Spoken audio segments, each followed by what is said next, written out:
Hey, if you enjoy dramatic true stories, don't forget to like, subscribe, and turn on notifications. It really helps the channel, and you won't miss what's coming next. Let's get into the story. 10 years ago, I was just a guy with a second-hand laptop and a stubborn refusal to give up. I lived in a one-room apartment that smelled faintly of burnt coffee and stress, lit by the dim blue glow of my monitor. Every morning blurred into night, and every night felt like a gamble I couldn't afford to lose. But I had an idea, a vision of a platform that would change how small businesses used automation. I wasn't trying to be the next Elon Musk or Jeff Bezos. I just wanted to create something real. Something that would solve a real problem and maybe give me a way out of the paycheck-to-paycheck grind. I knew I didn't have the resources.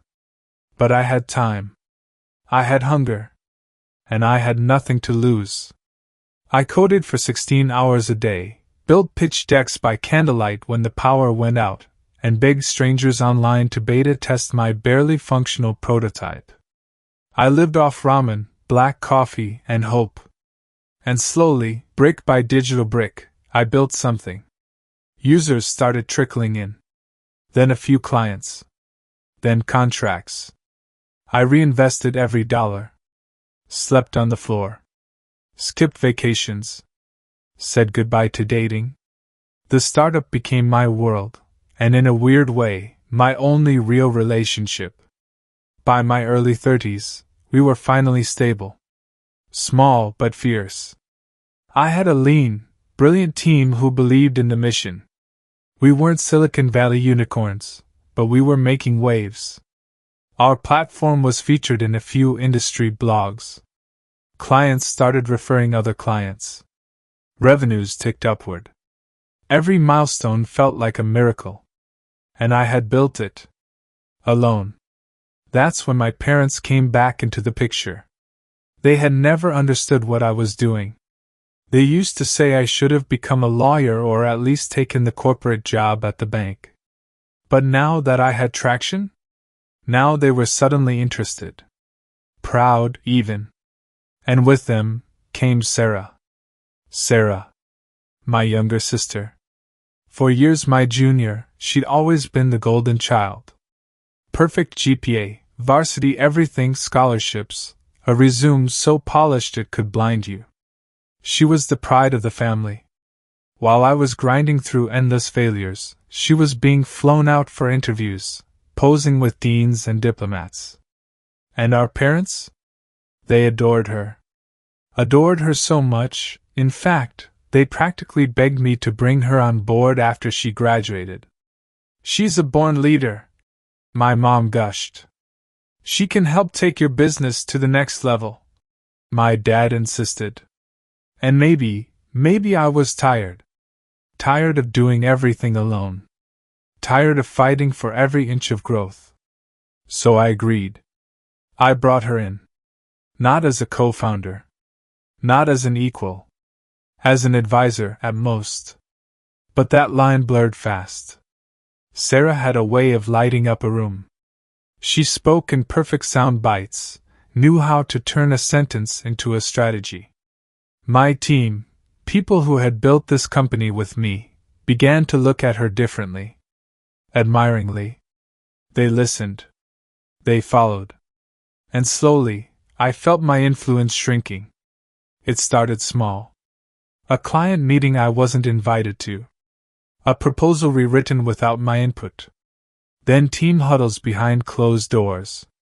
And the worst part? She acted like it was all normal. Relax, she'd laugh. I'm just helping.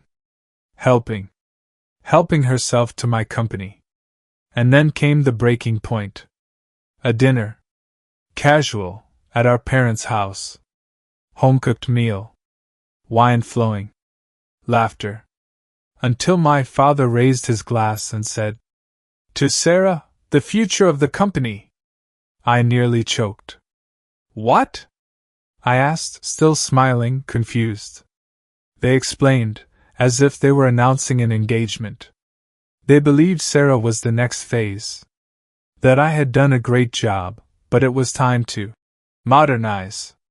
To let fresh leadership take the reins. And they didn't just say it, they had planned it. Met with lawyers. Talked to board members. Behind my back. Sarah just smiled. Not arrogant. Not gloating. Just knowing. As if this had always been the plan.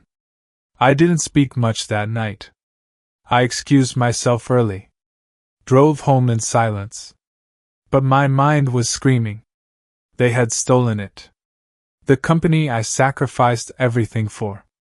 My blood. My sanity. My youth. I lay awake for hours, staring at the ceiling. Not in anger, at least, not only anger. There was something colder settling in. Resolve. I wouldn't beg. I wouldn't plead. I wouldn't protest. I would outplay them. The next morning, I showed up at the office like nothing happened. I smiled. I joked. I even complimented Sarah on a presentation she gave to the dev team.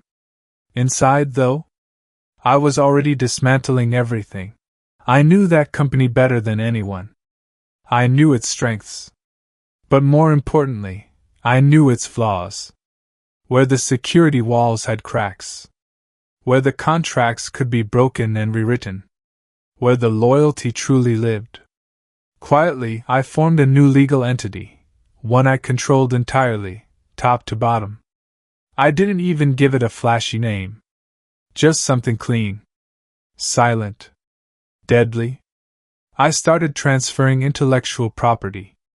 Not illegally, just cleverly. Renegotiating client terms under streamlined service packages. Routing them through my new structure.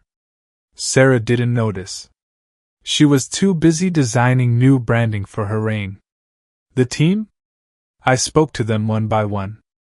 Over coffee. On walks. After hours. I didn't beg. I didn't offer more money. I just reminded them who had been there in the trenches. Who had stayed up with them at 2 a.m. debugging broken code. Who had protected their jobs during downturns. Who had believed in them when they had nothing but potential. Most didn't hesitate. They were already disillusioned. Sarah was charming, but cold. Calculated. She made people feel like chess pieces, not partners.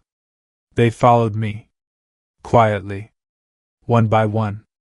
When I had the right engineers, the most strategic clients, and key tech assets secured, I knew it was time. The date had been set. Sarah's CEO coronation, as my old operations manager sarcastically called it. There was a catered breakfast. A small press release. Even branded cupcakes. I walked in 30 minutes before it all began. In my hand was a simple white envelope, my resignation letter. I walked straight to the center of the boardroom, laid it down on the conference table, and looked my father in the eye.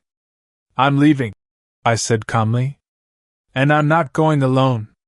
The silence was instant. Sarah blinked. My mother tilted her head. My father opened his mouth, then shut it again. "I've taken the core team. The contracts. The tech. The heart of this company. You wanted to hand her the crown, fine. But you forgot to check if the kingdom still had walls." Panic set in fast.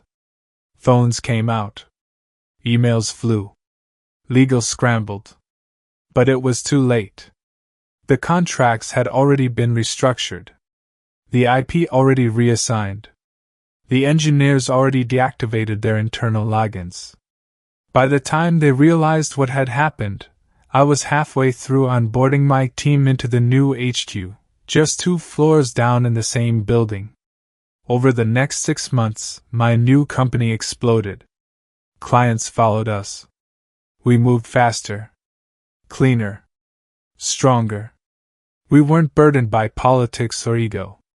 Just people who believed. And the old company? It bled. The investors got spooked and pulled funding. The board lost faith. The team, what was left of it, collapsed under poor leadership and infighting. Within a year, it was sold for parts to a competitor. Gone. Just like that. My parents? We don't talk much anymore. Sarah? She tried launching her own thing, some startup hub consulting firm. It fizzled out after a year. She doesn't look at me the same. She's quieter now. Humbled. Do I regret it? Not really. I regret letting it get that far. I regret trusting that family and business could mix without consequence. But the lesson was clear. Sometimes, to protect what you've built, you have to burn the old foundations and rebuild from the ashes. They thought I was easy to replace. They thought I'd roll over. They forgot one thing. I didn't inherit this company. I forged it.